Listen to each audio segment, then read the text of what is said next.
માતાજી, જય રાજપૂતાના, જય ભવાની।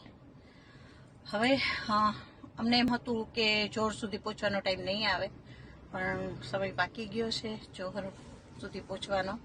અમે 2 દિવસ આપેલા, એ 2 દિવસ આજે પૂરા થાય છે, એટલે કાલે અમારે જોહર કરવાનું ફાઇનલ છે। આજથી અમારી બધી તૈયારી અમે ચાલુ કરીએ છીએ। સૌથી પહેલાં અમે હાથમાં મહેંદી લગાવશું, કારણ કે અમે સુહાગન બધા છીએ અને સુહાગન બધા જોહર કરી રહ્યા છીએ। તો મોદીજીએ તો અમારું વિચાર્યું જ નહીં। અમને છેક સુધી આશા હતી કે મોદીજી કંઈક તો કરશે રાજપૂતો માટે, રાજપૂતાનીઓ માટે। મોદીજીને ઇતિહાસ ખબર જ છે બધો।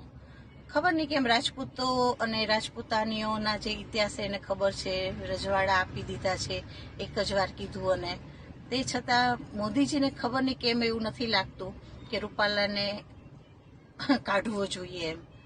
ખબર નહીં, અમને પોતાને વિચાર આવે છે કે રૂપાલામાં એવું શું છે જે મોદીજી એને કહી નથી શકતા, મજબૂર છે, કે હવે તો એવો વિચાર આવે છે કે પોલમપોલ હશે જેના હિસાબે મોદીજી દબાતા હશે રૂપાલાથી, કે કંઈક તો એવું હશે જેનાથી મોદીજી રૂપાલાને કહી નથી શકતા કે કાઢી નથી શકતા।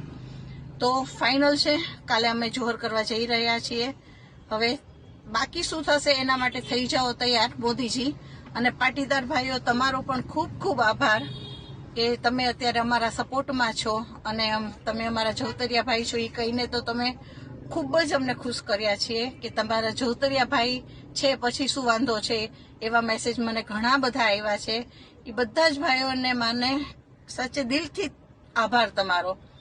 જય રાજપૂતાના, જય ભવાની।